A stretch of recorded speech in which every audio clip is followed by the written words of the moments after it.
Bonjour à tous, c'est toujours le frère Zoulou là dans les mystères, dans les relations cachées, la parole de Loba. Je rends grâce à Loba, le créateur du ciel, de la terre, des siècles, les grands, glorieux et redoutables. Je remercie Loba parce qu'il est bon, parce qu'il est fidèle, parce qu'il est tout puissant et d'esquiver inexplicablement hors de toute réalité. Donc aujourd'hui, par sa permission, par sa grâce, par sa toute divine puissance, on va une fois de plus entrer dans les sphères de la connaissance interdite. Vous savez que le dit dans Proverbe 19.2 que le manque de science n'est bon pour personne. Et encore dans Jean 3.11, nous disons ce que nous savons et l'on rend témoignage de ce qu'on a vu. Donc aujourd'hui, nous allons parler d'un sujet, on va entrer en profondeur dans les mystères même du personnage d'Apocalypse chapitre 1 au verset 14, que beaucoup de personnes font allusion en disant que c'est le Christ, sans savoir exactement ce dont ils sont en train de parler réellement. Et il y a aussi un personnage connu sous le nom de Malcolm X à une certaine époque. Lui aussi, il avait fait allusion à ça. Et beaucoup de gens, les panafricanismes, beaucoup de gens qui œuvrent, on va dire cela, pour la spiritualité, on va dire, africaine, aussi font allusion à ce personnage d'Apocalypse chapitre 1 au verset 14. Ils disent que c'était le Christ. Mais ici, dans l'enseignement, on va voir si c'était réellement le Christ ou un ange qui vient du grand hors des choses, c'est-à-dire un amuloloma. Donc, pour cela, toi qui me regardes, je t'exhorte de vérifier toutes les versions des Bibles. On va aller mot pour mot, on va décortiquer même les mystères. Vous allez connaître les mystères des virgules, des points d'interrogation, apostrophes, ainsi de suite. Donc, je t'exhorte de vérifier dans Apocalypse chapitre 1 au verset 1 à 2. Apocalypse chapitre 1 verset 1 à 2. Dans la Bible en français courant, il dit « Ce livre contient la révélation que Christ a reçue. Point. Dieu lui a donné pour qu'il montre à ses serviteurs ce qui doit arriver bientôt. Point. Le Christ a envoyé son ange à son serviteur Jean pour lui faire connaître cela. Jean est témoin que tout ce qu'il a vu est la parole de Dieu et vérité révélée par Christ. Point. Il y a point. Donc, j'ai lu très vite. On va aller mot pour mot décortiquer. Donc, je reprends Apocalypse chapitre 1 au verset 1 à 2. Dans la Bible en français courant, il est dit simplement que ce livre-ci, c'est-à-dire le livre, pas toute la Bible, mais le livre de l'Apocalypse que tu es en train de lire, que tu vas peut-être lire, auquel on va pénétrer dedans, ce livre-là, les révélations qui se trouvent là-dedans, les propos, les paroles, les témoignages, tout ce qui se trouve là-dedans, il est dit ce livre-ci et non ces livres, et non ces livres, parce que la Bible, ça veut dire biblos, bibliothèque, l'ensemble de beaucoup de livres, mais ici, il est question d'un seul livre. Ce livre contient la révélation. Révéler, c'est quoi? On te révèle des choses que tu ne sais pas. Donc, la révélation que Christ a reçue. Point. Donc, vous dites cela, que Christ a reçu la révélation. Et ensuite, on va hors de ce point. On dit, Dieu la lui a donné pour qu'il montre à ses serviteurs ce qui doit arriver bientôt. Donc, on vous dit cela, que Dieu a donné une révélation à Christ pour que Christ montre à ses serviteurs, aux serviteurs, les choses qui vont arriver bientôt. Et ensuite, on vous dit ici, le Christ a envoyé son ange à son serviteur Jean pour lui faire connaître cela. Donc, il y a point d'abord, je m'arrête dans le point. Donc, on va ouvrir ce point pour vous montrer les mystères de la connaissance interdite. Nulle part ici, dans Apocalypse chapitre 1 verset 1 à 2, ou bien Apocalypse chapitre 1 verset 2, nulle part il est dit ici que Christ, quand il a reçu la révélation, il a paru à Jean. Il est venu en Jean en vision ou physiquement ou bien spirituellement, astralement. Nulle part c'est écrit que Christ a paru à Jean à l'île de Patmos.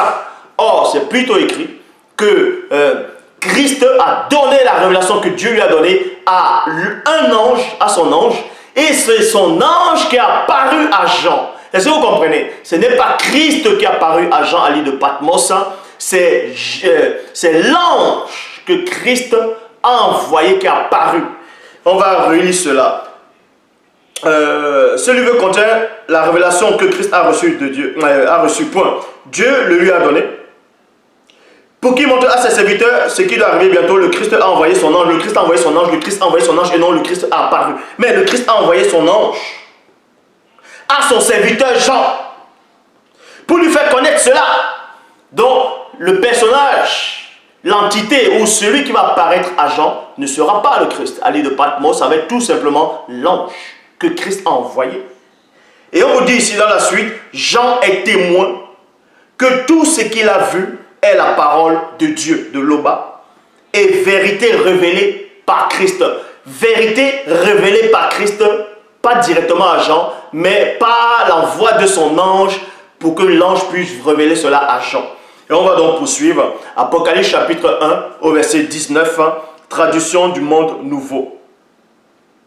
D'Apocalypse, on va aller d'Apocalypse. Bon, d'Apocalypse chapitre 1. Vous voyez? D'Apocalypse chapitre 1 au verset 9, il est dit ceci. Moi, Jean, votre frère, qui est pas avec vous à la tribulation et au royaume de la persévérance en Christ. À la persévérance en Christ. Vous voyez? En Christ. Là, c'est pas la traduction du monde nouveau, ça. En persévérant en Christ, j'étais dans l'île appelée Patmos à cause de la parole de Dieu et du témoignage de Christ.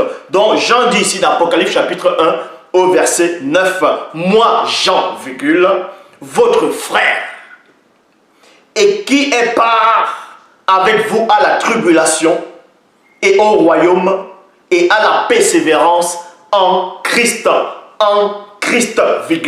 j'étais dans l'île appelée Patmos à cause de la parole de Loba et du témoignage de Christ. Point. Verset 10. Dans Apocalypse 1 de traduction, le maître de Sarsi, il est dit, je fus ravi en esprit,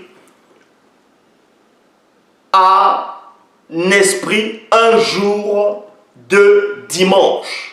Donc, Apocalypse chapitre, je répète, Apocalypse chapitre 1 au verset 10. Verset 10, dans la traduction, le maître de Sarsi, je fus ravi en esprit, un jour de dimanche, virgule, et j'entendis derrière moi une voix forte en éclatant comme le son d'une trompette. Dans d'autres versions, il est dit, je fus ravi, toujours dans Apocalypse chapitre 1 au verset 10, je fus ravi en esprit au jour du Seigneur. Les gens vont penser que quand on dit au jour du Seigneur, ça veut dire que ce jour-là, le Seigneur est apparu. Donc, ils vont dire que ce jour-là, Christ est apparu là. En tout cas, le vrai Christ est apparu là. Non, c'est pas ça. Ici, là, on vous donne mieux les traductions à peu près. C'était un jour de dimanche. Vous voyez? Selon ces versions. Traduction David Martin. Or, je fus ravi en esprit un jour de dimanche et j'entendis derrière moi une grosse voix comme le son d'une trompette. Bible des peuples, j'entendis derrière moi une voix qui résonnait comme une trompette. 2 points.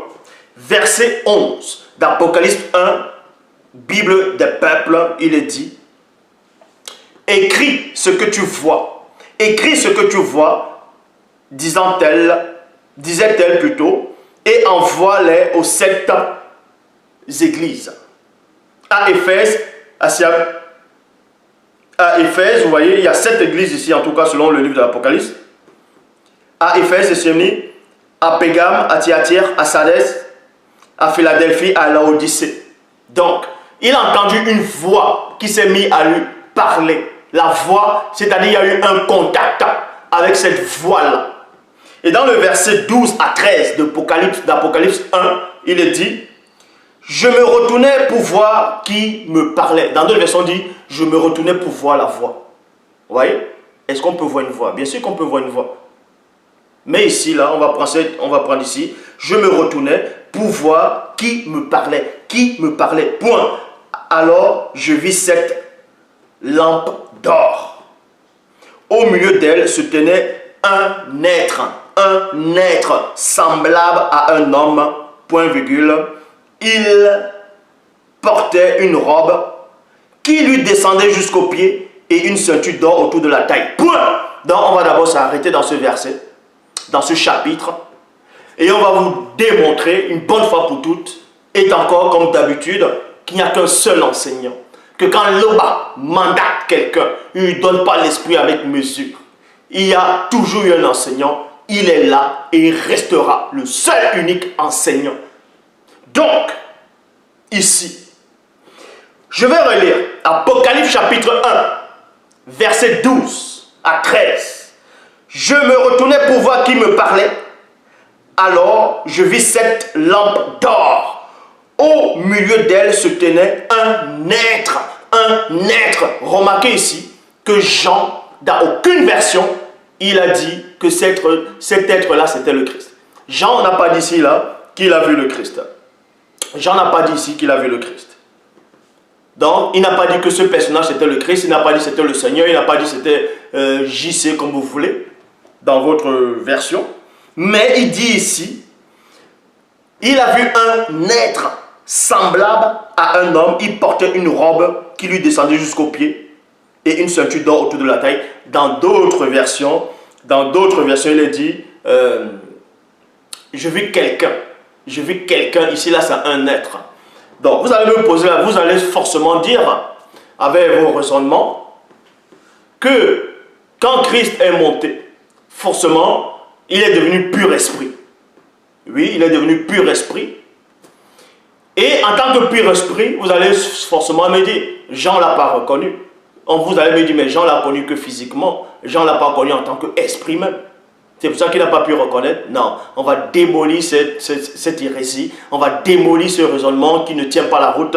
Pourquoi? Tout simplement, Jean, le personnage, l'entité qui est apparue à l'île de Patmos, n'était pas le Christ. D'Apocalypse chapitre 1 au verset 14, ce n'était pas le Christ. Parce que si c'était le Christ, Jean allait le reconnaître. Jean allait le reconnaître parce que Salomon dit, ce qui a été, c'est ce qui est, il n'y a rien de nouveau. Pourquoi? Parce que quand vous lisez dans Matthieu chapitre 17, au verset 1 à 4, il est dit ceci. 6 jours après, Christ prend avec lui Pierre, Jacques et Jean. Donc Jean là qui assistait, qui était à l'île de Patmos, dont il était là lors de la transfiguration, quand Christ était encore sur la terre. Donc 6 jours après, Christ prend avec lui Pierre, Jacques et Jean, son frère.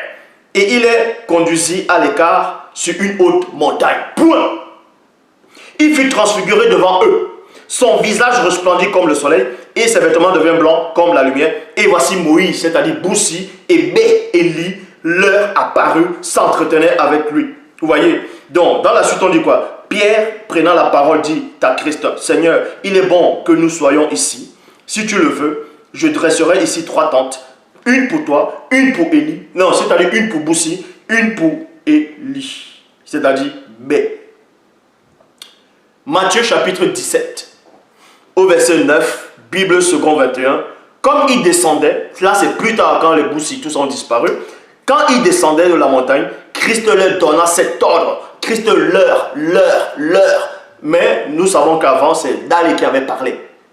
Certains moments disent que c'est Dali seul qui avait vu la vision. Non, Jean aussi a vu et son frère Jacques a vu. C'est ça que Christ dit ici là. Comme il descendait de la montagne, Christ leur donna cet ordre, ne parlez et non ne parle, mais ne parlez à personne de ce que vous avez vu. Ils ont vu quoi? Les apôtres ont vu quoi? Ils ont vu Élie, qui était un pur esprit, parce que Élie n'était plus physiquement, c'était un pur esprit. Il a vu Boussi, c'est-à-dire Moïse, c'était un pur esprit.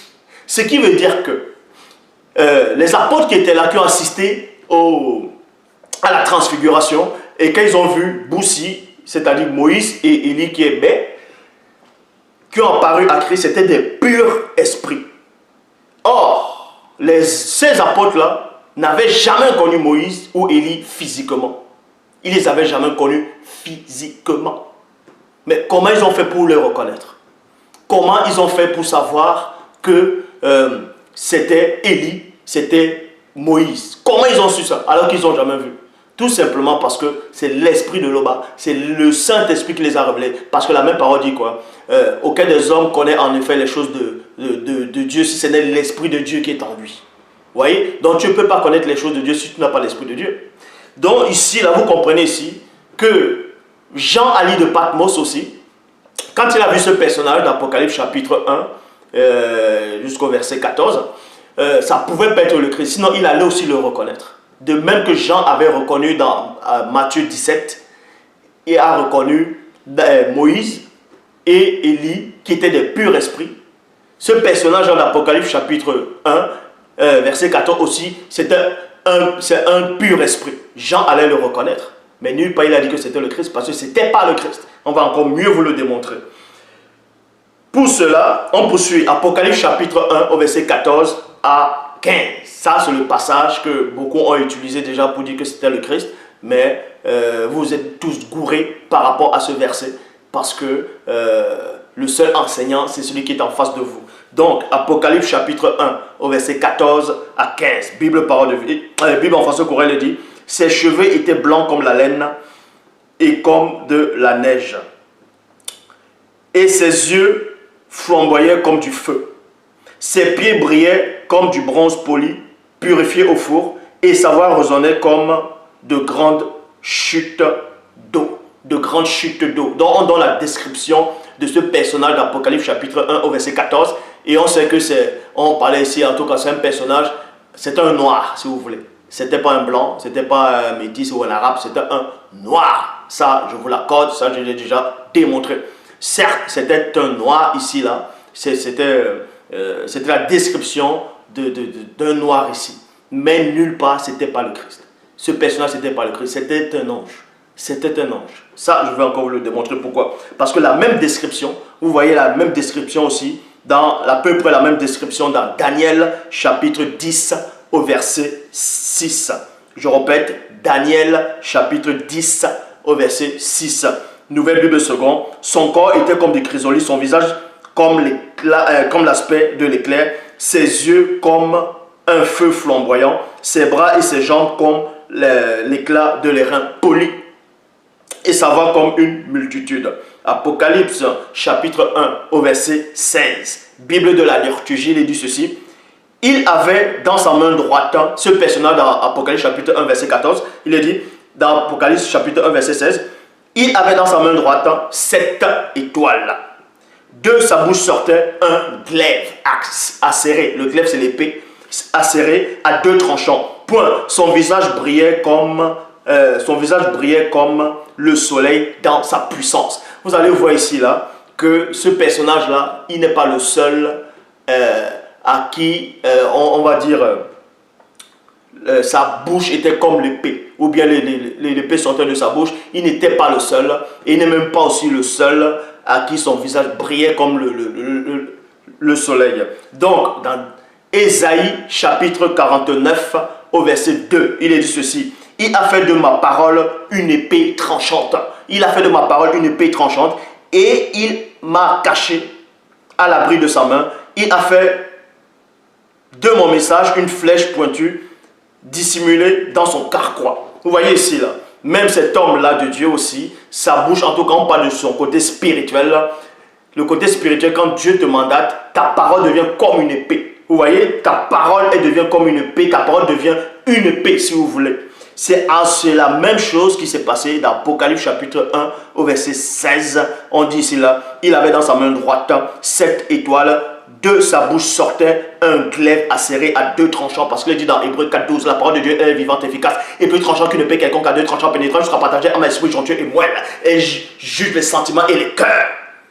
Donc vous voyez que toutes les entités du grand ordre des choses, les paroles c'est comme l'épée à 2 tranchants aussi. Ce personnage n'a rien à voir avec le Christ. C'est un ange que Christ a envoyé. Donc, Apocalypse chapitre 10 au verset 1. Apocalypse chapitre 10 au verset 5. Au verset 1 plutôt. Ensuite, je vis un autre ange puissant descendre du ciel enveloppé d'une nuée. Point. Un arc en ciel auréolait sa tête. Son visage rayonnait comme le soleil. Exactement comme le même personnage, comme le personnage d'Apocalypse chapitre 1 au verset 16. Son visage rayonnait aussi comme le soleil. Parce que tous les anges, c'est comme ça. Dans d'autres livres, on va dire, son visage brillait comme l'éclair. D'autres, c'est comme le soleil. Les entités, c'est comme ça. Et ses jambes ressemblaient à des colonnes de feu. Matthieu 13. Matthieu 13, verset 43. Parce que il fut un temps où un moment Christ était avec ses apôtres, où Christ parlait, donnait des enseignements, les très bons enseignements comme il a l'habitude de donner. Il disait en gros à la fin, à un moment il parlait de la résurrection, ce n'est pas dans Matthieu chapitre 13 verset 43, mais je vous donne juste ce que Christ avait dit à un moment pour vous expliquer Matthieu 13 43. Christ à un moment il avait dit par rapport à la résurrection que ces gens-là sont dans l'erreur. Au jour de la résurrection, les hommes ne prendront point de femmes, les femmes ne prendront point de mari, ils seront comme les anges, ils seront comme les anges de Dieu dans le ciel. Comme les anges de Dieu, comme les anges de Loba, comme les Namololoba de Loba. Ce qui veut dire que l'homme est là pour imiter la vertu des entités du grand ordre des choses. Et c'est ce qui va arriver. Pourquoi? Dans Matthieu chapitre 13, au verset 43, « Alors les justes resplendiront comme le soleil, comme le soleil, comme le soleil, dans le royaume de les pères. Que celui qui a des oreilles pour entendre, entende. » Donc, on dit ici là que les justes resplendiront comme le soleil, exactement comme les anges. Comme l'ange, son visage brille comme le soleil, dans Apocalypse chapitre 1, verset 16. Donc, ça n'a rien à voir avec le Christ. Vous voyez? Donc, je repars d'Apocalypse chapitre 1, au verset 17 à 18. Apocalypse chapitre 1, verset 17 à 18, Bible de la liturgie, il dit, « Quand je le vis, virgule, je tombais à ses pieds comme mort, virgule, mais il posa sur moi sa main droite, en disant, ne crains pas, point, moi, écoutez attentivement, moi, virgule, je suis le premier et le dernier, le vivant. J'étais mort et me voilà vivant pour les siècles des siècles. Je tiens les clés de la mort et du séjour des morts. Point. Maintenant, les gens qui ne vont pas trop réfléchir, ils vont dire, oui, mais là, tu viens de te coincer toi-même parce que est-ce qu'un ange va mourir? Est-ce qu'un ange est mort pour ressusciter? Mais on va vous expliquer ces choses quand même. On va vous expliquer ces choses. Ici, là, c'est l'ange qui parle de la part de Christ. Ça ne veut pas dire que l'ange là est mort et que l'ange a ressuscité et qu'il a pris les clés de la mort, du séjour des morts et qu'au vivant il était au siècle des... Non. Cet ange-là parlait de la part de Christ. C'est ce qui est écrit dans Apocalypse chapitre 1. Que Christ a envoyé son ange. Et son ange-là vient, il est comme un émissaire. C'est un émissaire. Il est comme un porte-parole. C'est un porte-parole. Il vient, il parle de la part de Christ. C'est la même chose qui est arrivée dans Genèse chapitre 22. Je répète, Genèse chapitre 22, verset 15 à 16. Il est dit ceci. Bible de la liturgie. Du ciel, virgule, l'ange. L'ange du Seigneur et non le Seigneur. L'ange du Seigneur et non Dieu. L'ange du Seigneur et non le Créateur. L'ange du Seigneur appela une seconde fois Abraham, c'est-à-dire Sango, il déclara, je le jure par moi-même. Donc l'ange est en train de jurer par lui-même ici, il a dit, je le jure par moi-même, virgule, oracle du Seigneur, parce que tu as fait cela, parce que tu ne m'as pas refusé ton fils, ton unique. Donc, beaucoup de gens vont dire ici, là, oui, vous voyez, c'est l'ange de l'Éternel. Donc, il a juré par lui-même. Ça veut dire que c'est Dieu lui-même sous une forme de théophanie. La théophanie. Mais tout ça, c'est faux. Puisque cet ange-là, il parlait de la part de celui qui l'a envoyé. On voit cela dans Hébreux chapitre 6 au verset 13. Lorsque Dieu fit la promesse à Abraham, ne pouvant jurer par plus grand que lui, il jura par lui-même. Vous voyez? Ça veut dire que quand l'ange l'a juré par lui-même, en gros, il parlait de la part de Dieu. Tout simplement. Ça ne veut pas dire que cet ange-là, c'était une théophanie de Dieu ou une apparition de Dieu directement. Non. C'est le même procédé qu'on a trouvé dans Apocalypse chapitre 1, où cet ange-là disait, le vivant, j'étais mort, et voici, je suis vivant, c'est que des siècles, je tiens les clés de la mort, du séjour des morts. Ça ne veut pas dire que cet ange-là était mort. Cet ange-là parlait de la part de Christ. Donc, vous voyez ici, là, dans Apocalypse chapitre 2, Apocalypse chapitre 2, au verset 18, à l'ange de l'église de Thyatire, écrit, voici ce que dit le Fils de Dieu. Écrit, voici ce que dit le Fils de Dieu, virgule, dont les yeux sont comme une colonne, une flamme ardente, et les pieds comme du bronze. Vous voyez, ici, là, les gens vont dire, oui, mais dans Apocalypse chapitre 2, au verset 18, il est dit, je répète, à l'ange de l'église de Thyatire, écrit, deux points, voici ce que dit le Fils de Dieu. Et vous allez me dire, mais est-ce que l'ange là, c'est le Fils de Dieu ici là, puisque déjà c'est avec un F majuscule. Est-ce que cet ange là, c'est le Fils de Dieu? Donc on va vous expliquer ces choses-là, que ce personnage-là, c'est toujours un ange qui parlait de la part de Christ en disant, voici ce que dit le Fils de Dieu. En quel moment le Fils de Dieu a dit cela? Il a dit cela quand le Christ a envoyé cet ange-là, il lui a donné les recommandations, il a dit les mots qu'il devait employer. Et cet ange-là vient parler de la part de Christ à Jean, à l'île de Patmos, quand il est sorti de son corps. Et on voit aussi la même scène, la même description. Écoutez attentivement d'Apocalypse chapitre 2 au verset 18. À l'ange de l'église de Thyatire, écrit, voici ce que dit le Fils de Dieu. Donc, les yeux sont comme une flamme ardente et les pieds comme du bronze. On retrouve à peu près la même description dans Daniel chapitre 10 au verset 6. Daniel 10 verset 6, Bible du sommeil, il dit, ses yeux étaient pareils à des flammes ardentes, virgule, ses bras et ses pieds avaient l'aspect avec l'éclat plutôt du bronze poli. Point. Donc vous voyez que ils se ressemblent. Et maintenant, il y a des faux pasteurs qui n'ont aucune connaissance. Ils vont dire, non, mais dans Daniel chapitre 10, au verset 6, et d'Apocalypse 2, au verset 18, et Apocalypse chapitre 1, au verset 14, non, que c'est toujours le Christ. Le Christ apparu à Daniel, mais n'importe quoi. Donc, quand ce soi-disant, l'homme vêtu de lin apparu dans Daniel chapitre 10, les anges de Dieu l'ont retenu pendant 21 jours. Et puis, Michael est venu l'aider. Donc, Christ maintenant, là, il repart dans toute sa puissance et les anges le bloquent encore pendant 21 jours. Donc, vous comprenez ici qu'il n'y a qu'un seul enseignant. Il n'y a qu'un seul enseignant que l'Oba a mandaté. Apocalypse. Pour ça, je repars dans Daniel chapitre 6, Daniel chapitre 10, au verset 6. Bible en français courant, écrit à l'ange de l'église de Laodicée. Non, plutôt. Là, c'est toujours dans Apocalypse chapitre 2, au verset 18. Écrit à l'ange. Bon, là, ce n'est pas Apocalypse chapitre 2, verset 18. Là, c'est autre chose. Là, c'est un autre verset. Donc, c'est dans Apocalypse chapitre 3, au verset 14. Apocalypse 3, 14. Il est dit dans Bible en français courant, écrit à l'ange de l'église de Laodicée, voici ce que déclare l'Amen. L'Amen. Bon, ça c'est faux. Le témoin fidèle et véritable, virgule, qui est à l'origine de tout ce que Dieu a créé. Qui est à l'origine de tout ce que Dieu a créé. 2 points.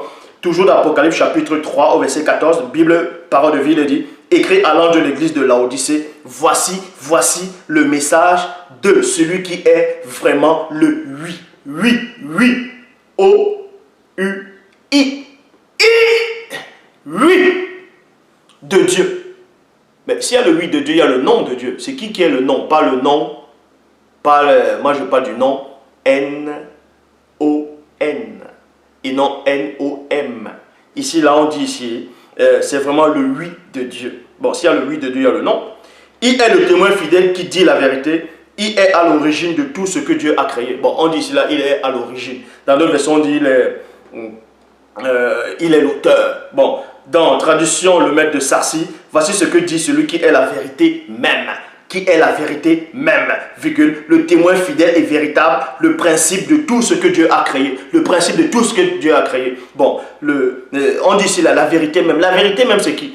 Il y a un moment où Christ avait dit qu'il est le chemin, la vérité et la vie. Mais il y a néanmoins la vérité. Christ a néanmoins confirmé qu'il y a la vérité. Puisque quand vous lisez dans Jean chapitre 18 au verset 37, Jean 18, 37, Pilate lui dit, c'est-à-dire il dit à Christ, alors, virgule, tu es roi. Christ répondit, c'est toi-même qui dis que je suis roi. Moi je suis né, virgule, je suis venu dans le monde pour ceci. 2 points.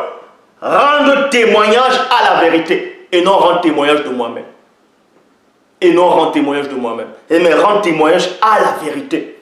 Jean chapitre 18 au verset 38. Pilate lui dit, qu'est-ce que la vérité? Qu'est-ce que la vérité? Christ ne lui a pas dit ici là que c'est moi. Christ lui a plus répondu. Mais on sait néanmoins que Christ avait dit qui était la vérité. Donc, dans Jean 17, 17, il est dit quoi? Sanctifie-les par la vérité. Ta parole est la vérité. Ta parole est la vérité. C'est de cette vérité-là dont Jean faisait allusion là. C'est la parole de l'Oba. Apocalypse chapitre 22 au verset 8. Apocalypse chapitre 22 verset 8. Bible de Jérusalem, c'est moi Jean. C'est lui Jean, lui. Et non toi qui me regarde. Et non toi qui veut interpréter la parole. Et non toi qui veux interpréter la Bible. Il n'y a qu'un seul qui a le droit et le pouvoir d'interpréter la Bible. C'est celui qui est en face de toi. C'est le seul enseignant. Mais Jean dit ici, là, dans Apocalypse chapitre 22, au verset 8, Bible de Jérusalem, c'est moi Jean, qui voyait et entendait tout cela. Une fois les paroles et les visions achevées, virgule, je tombais aux pieds de qui? De l'ange, virgule. Non, je tombais aux pieds de l'ange qui m'avait tout montré, virgule, pour l'adorer. Là, Jean dit ici qu'il est tombé aux pieds de l'ange et non aux pieds du Seigneur, et non aux pieds de Christ. Parce que Jean, à la fin, au moment là, il a vu que c'était une entité qui venait du grand hors des choses. il a vu que c'était une entité, que c'était un ange. Ça n'avait rien à voir, en tout cas dans la Bible actuelle, ça n'avait rien à voir avec le Christ. C'était pas le Christ. C'était pas le Seigneur, c'était pas le Christ. C'était un ange. Jean lui-même a confirmé cela. Même le Christ plus tard, il va même confirmer cela. Ça ne veut pas dire que Christ, en confirmant cela, a apparu à Jean pour le confirmer cela. Bon, je répète, Apocalypse chapitre 22, verset 8, Bible de Jérusalem, c'est moi Jean qui voyais et entendais tout cela. Une fois les paroles et les visions achevées, je tombais au pied de l'ange. Je tombais au pied de l'ange qui m'avait tout montré, tout, depuis les chandeliers et les étoiles que Jean avait vues. C'est cet ange-là que Christ a envoyé qui lui montrait toutes ces choses-là. Apocalypse chapitre 22 au verset 16. Moi, Christ, j'ai envoyé mon ange. Il a envoyé son ange quand? D'Apocalypse 1. Et cet ange a apparu d'Apocalypse 1, 14. Même avant, Jean a vu. C'est moi, Christ, virgule, Apocalypse 22, Apocalypse chapitre 22, verset 16. Moi, Christ, j'ai envoyé mon ange pour vous rendre témoignage de toutes ces choses dans les églises. Apocalypse chapitre 1, verset 1 à 2, Bible en français courant. Ce livre contient la révélation que Christ a reçue. Point. Dieu lui a donné pour qu'il montre à ses serviteurs ce qui doit arriver bientôt. Point. Le Christ a envoyé son ange à son serviteur Jean pour lui faire connaître cela. Donc, l'ange là est resté avec Jean depuis sa première vision dans l'île de Patmos jusqu'à la fin de ses visions. Et Jean le confirme. Donc, Christ n'a pas apparu à Jean d'Apocalypse. C'est écrit nulle part. Donc, tous ceux qui disent que Apocalypse chapitre 1 verset 14, que c'est Christ qui était là, se sont gourés. Eh oui, parce qu'il n'y a qu'un seul enseignant. C'est celui qui est en face de vous. L'Oba s'est encore glorifié.